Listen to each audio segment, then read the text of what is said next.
Les remarques de l'ancien ministre de l'Intérieur, Gérard Collomb, qui dit hier que l'accueil des 234 migrants de l'Océan Viking a ouvert une brèche, je le cite, aurait créé une forme d'appel d'air et serait un tournant de la politique d'immigration en France. Il considère que nous n'aurions pas dû accueillir le bateau. Que fallait-il faire? Que faudra-t-il faire à l'avenir? Si, il fallait accueillir ce bateau. Crise d'urgence à chaque fois. Écoutez, il fallait accueillir ce bateau. On parle de mémoire de 232 personnes qui ont été secourues dans la mer Méditerranée. Je rappelle qu'il y a à peu près 2000 personnes chaque année qui meurent dans la mer Méditerranée. C'est normal de secourir ces personnes.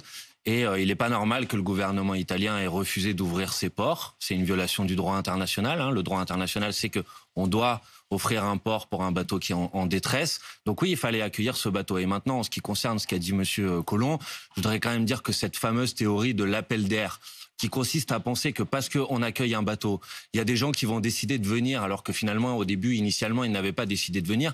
C'est une théorie qui est contredite par l'ensemble des recherches sur les droits et sur les phénomènes migratoires. Toutes les recherches qui sont effectuées sur les phénomènes migratoires disent qu'il n'y a pas de corrélation, qu'il n'y a pas de rapport entre les conditions des pays d'accueil et le nombre de personnes qui décident de les rejoindre. Et que ce qui fait partir les gens, c'est les conditions de vie dans les pays de départ. Donc la question qui nous est posée, c'est comment on agit sur les causes de ces migrations, sur comment on fait en sorte, par exemple, de favoriser le développement économique de ces pays, sur comment on agit face à l'inaction climatique pour faire en sorte que les gens n'aient pas besoin de partir. C'est ça la question qui nous est posée. Mais quand les gens sont sur un bateau de détresse, qu'est-ce que vous voulez faire d'autre que de les accueillir tout simplement dignement? On a été en capacité d'accueillir des dizaines de milliers d'Ukrainiens et on a bien fait de le faire. On ne serait pas capable d'accueillir 232 personnes qui sont réfugiées sur un bateau? Un peu de sérieux. Donc pour vous, quoi qu'il arrive, il faut les accueillir et il faut les accueillir quel qu'en soit le nombre et à quelque rythme que ce soit. Mais d'abord, il ne faut pas considérer que parce qu'on accueille un bateau, il va y en avoir